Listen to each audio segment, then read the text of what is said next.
Hello and welcome back. Today a little update video because it has been a while since my last video.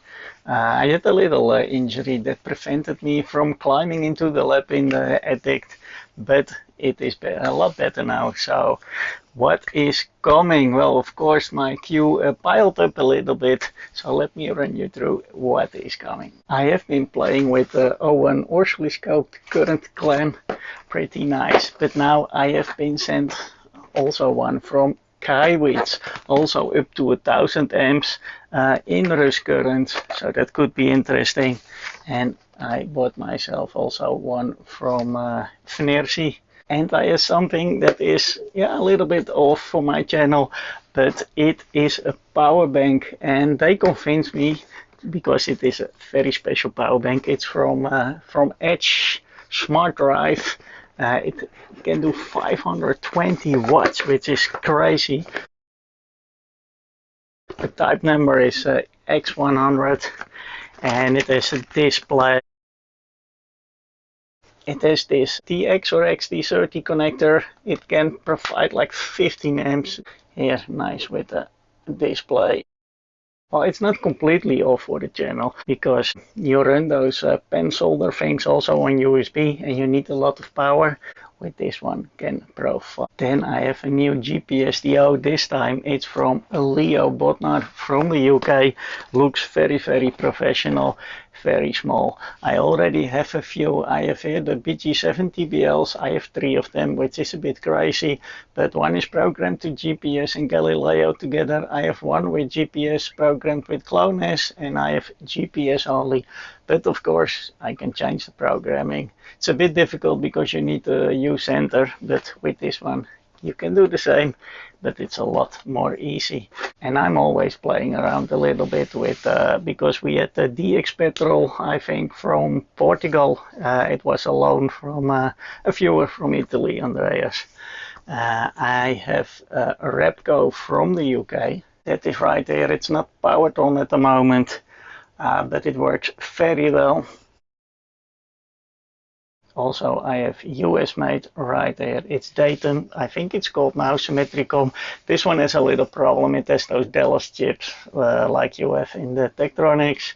So it is not able to store the last ADC. So it takes a while before it's logged in, but it still works. But they are all a lot bigger and consume a lot more power, which these days also starts to make sense. Because it runs 24/7, at least here in my lab. My main GPS DO, that's the first one here, runs 24/7, and it will cost, of course, some power. But look at this one; it just fits in your hand. This is the Leo Bodnar, pretty cool. Can also do all the standards like GPS, Galileo, GLONASS, all mixed. Pretty nice. Of course, I don't have many GPS antennas on the roof. I just have one, and I have a splitter, and this one is from Greece, and it's from a fellow M, and it's from SV1 AFN. And have a look, because it's pretty cool. You can split active splitter, so I can run all my GPS DOs at the same time. And then also I have a cheaper GPS DO just because I wanted to try it if it is any good.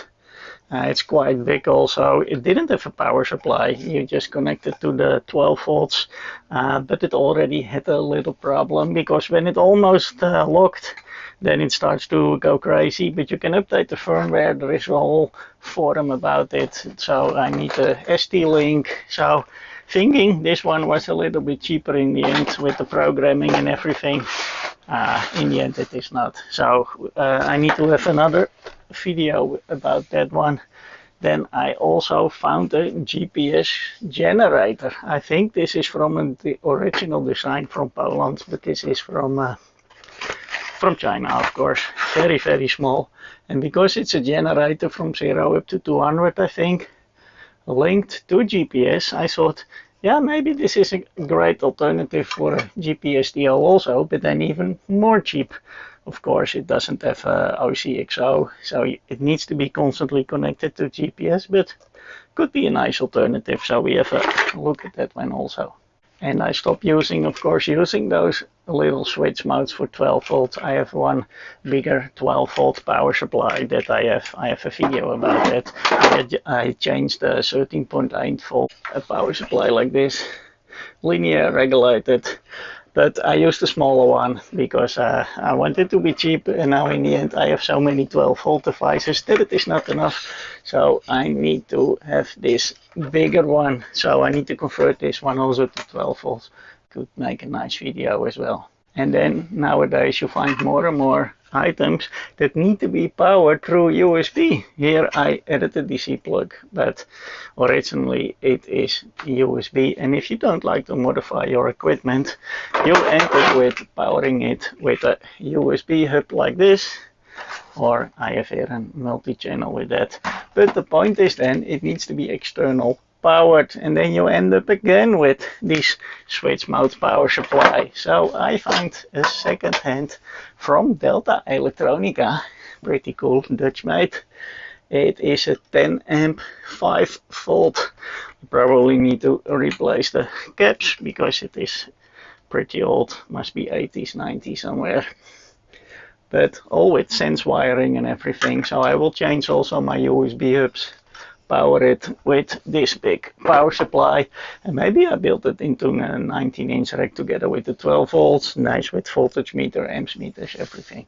Not only do I like that all my frequency counters are connected to the GPSTO, I also like that my voltage meters are good. So I play a lot with all these voltage references, and this one was a donation from Tefford, Oakland, California, fellow ham also, and he sent me the ADR 1001. Should be more stable than the LM399H. So we can have a look at this one too. This is pretty cool. Thanks, Teff, by the way. If you are into ham, I also have stuff to play with. I have an artificial ground from Comet. It's a little bit like an antenna tuner, but then you tune your ground wire, because I'm here in the top floor of the house, which is not ideal for ground. I can connect it to my water pipes, my heater pipes, but in the end it can still resonate, so you can tune that out. I have a set match also, kind of antenna tuner for QRP, also nice to play with. And I have now a real rig expert, because I thought I want to use the rig expert, but you can buy so many other stuff, and I bought a few that didn't work at all. I have here the Mini 1300, also great for antenna analyzing, and I have here, I think it's kind of a nano VNA, but this is the SAA 2N. You can also do all the antenna stuff with that. But sometimes when you climb onto the roof, you want to play with your antenna. Sometimes just using basic but good rig expert. And then I have a new Marconi generator. Well, it's new to me. It is the Marconi 2024 up to 2.4 gigahertz, which is pretty cool, because my old Marconi right there only goes up to 1 gig.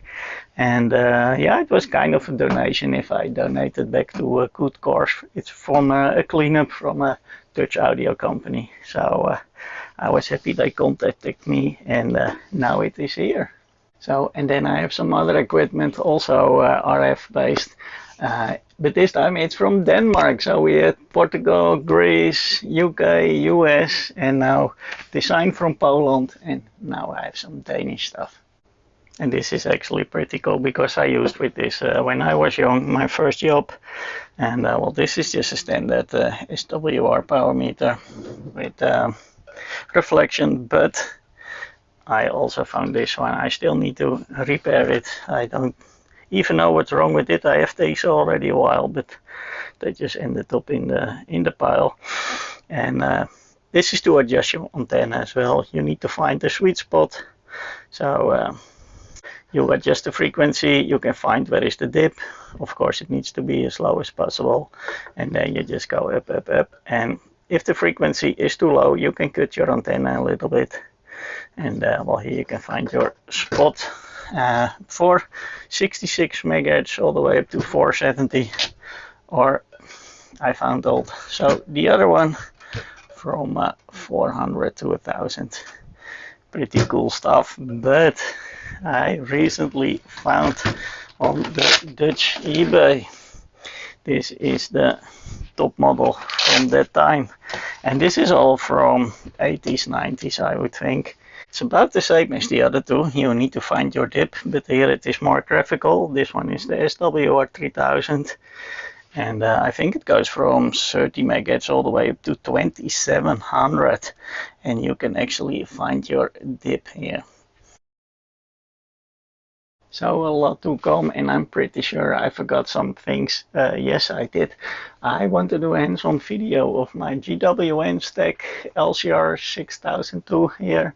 I did a firmware update, replaced the battery. We can have a look inside. Also, I want to show you more about my iTech.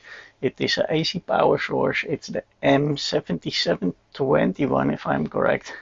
And it works great. It's really small, and I connected it here to my blue cable, and we can have an hands-on on that also. Oh yes, and there is more. I found a Philips frequency counter, and this is probably really one of the first, because it's the PM6602, and I can't even find the manual. I think it's from 1971. It has 1, 2, 3, 4 Nixies, I think. So I wonder what is the frequency range. It's very little bit to find about it. So if you can help me with this, that would be great. It's the PM6602. I don't know if it works, so we're gonna have a look at that too. And there is so much more I want to do. Also, I have here the Sigland 4065A, and it needs to fit somewhere, so maybe I replace it with the 3065 I have there. For the color it's nice, or this one goes here, then I have the two GWN stacks there and the two square looking ones there, so I need to see how I want to change that. Also, I'm playing more and more with USB, and because I'm a bit old school, of course. For me, USB was always 5 volts, but of course that's not the case with the 140 watts, because you cannot run so many amps through 5 volt through a cable. So of course now you have 12 volts, I don't know, 21 and all the way up, just to control a little bit amps. But of course you need then all kinds of different USB testers, which I have also, so you will see them also when I start to play with the power bank to see how it switches the standards. Pretty nice stuff. And I have a spectrometer that measures the light frequency. It's from China Little Garden. Very nice project. I have a link down below. I have a concept RF. They have a RF power meter. I don't even know where to start. So stick around if you think it's interesting. Thank you for watching, and I hope to see you next time.